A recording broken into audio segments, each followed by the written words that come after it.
Santa Teresa Avila TV. Sorowajan Baru Yogyakarta. Renungan Katolik Jumat, tanggal 11 Juli tahun 2025. Menurut Injil Suci Matius bab 10 ayat 16-23, setia dalam perutusan meski dalam penganiayaan.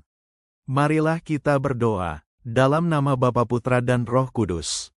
Amin. Allah Bapa yang penuh kasih, kami bersyukur atas hari baru dan kesempatan untuk merenungkan sabda-Mu. Dalam dunia yang sering menolak kebenaran dan menekan orang benar, kuatkanlah hati kami untuk tetap setia. Berikanlah kami roh hikmat, kelembutan, dan keberanian seperti yang Kau ajarkan melalui Yesus, agar kami tetap menjadi saksi kasih-Mu di tengah kesulitan. Bimbinglah renungan kami hari ini, dan teguhkan langkah kami dalam iman. Amin. Tuhan besertamu dan bersama rohmu. Inilah Injil Suci menurut Matius bab 10 ayat 16-23.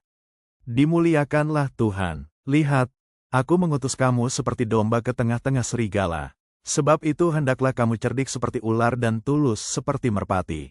Tetapi waspadalah terhadap semua orang, sebab ada yang akan menyerahkan kamu kepada majelis agama dan menyesah kamu di rumah ibadatnya. Dan karena aku, kamu akan digiring ke muka penguasa dan raja-raja, supaya kamu memberi kesaksian kepada mereka dan kepada orang-orang yang tidak mengenal Allah. Apabila mereka menyerahkan kamu, janganlah kamu khawatir bagaimana atau apa yang harus kamu katakan, karena semuanya itu akan dikaruniakan kepadamu pada saat itu juga. Karena bukan kamu yang berkata-kata, melainkan Roh Bapamu, Dialah yang akan berkata-kata di dalam kamu. Orang akan menyerahkan saudaranya untuk dibunuh, demikian juga seorang ayah terhadap anaknya. Anak-anak akan memberontak terhadap orang tuanya dan akan membunuh mereka. Dan kamu akan dibenci semua orang oleh karena namaku. Tetapi orang yang bertahan sampai akhir, dialah yang akan selamat. Apabila mereka menganiaya kamu di suatu kota, larilah ke kota yang lain. Aku berkata kepadamu, sungguh, sebelum kamu selesai mengunjungi kota-kota Israel, Anak Manusia sudah datang. Demikianlah sabda Tuhan. Terpujilah Kristus. Kutipan hari ini. Orang yang bertahan sampai pada kesudahannya, dialah yang akan selamat. Matius bab 10 ayat 22. Perikop ini merupakan bagian dari pengutusan para rasul. Namun kini Yesus menyampaikan realitas keras yang akan mereka hadapi. Ia memperingatkan bahwa mereka akan diutus seperti domba di tengah serigala. Artinya mereka akan menghadapi bahaya, penganiayaan, dan penolakan. Namun Yesus tidak membiarkan mereka tanpa bekal. Ia mengajarkan, 1. Bersikap cerdik seperti ular, yaitu bijaksana, berhati-hati. 2. Bersikap tulus seperti merpati, artinya tetap murni dan tidak membalas kejahatan dengan kejahatan. Yesus menegaskan bahwa perutusan mereka akan memicu perpecahan, bahkan di dalam keluarga. Tetapi Roh Kudus akan menyertai dan berbicara melalui mereka. Pesan akhirnya sangat kuat, bertahanlah sampai akhir, itulah kunci keselamatan. Injil hari ini terasa berat. Yesus tidak menjanjikan kenyamanan dalam mengikutinya. Justru ia menunjukkan realitas perjuangan yang nyata, bahwa menjadi murid Kristus berarti siap menghadapi pertentangan, bahkan dari orang-orang terdekat. Namun Yesus juga memberikan jaminan terbesar, bahwa Roh Kudus akan berbicara dalam diri kita. Kita tidak berjalan sendiri. Dalam setiap kesulitan, Tuhan menyertai dan membela kita. Di zaman sekarang, perutusan kita bisa mengalami bentuk-bentuk lain dari penganiayaan. 1. Dicemooh karena bersikap jujur. 2. Ditekan karena membela yang benar. 3. Ditolak karena hidup dalam iman yang konsisten. Yesus tidak menginginkan kita menderita, tapi Ia tahu bahwa kesetiaan akan selalu diuji. Yang penting bukan seberapa banyak pujian yang kita terima, tetapi apakah kita tetap setia meski dunia menolak. Poin-poin refleksi kehidupan sehari-hari. 1.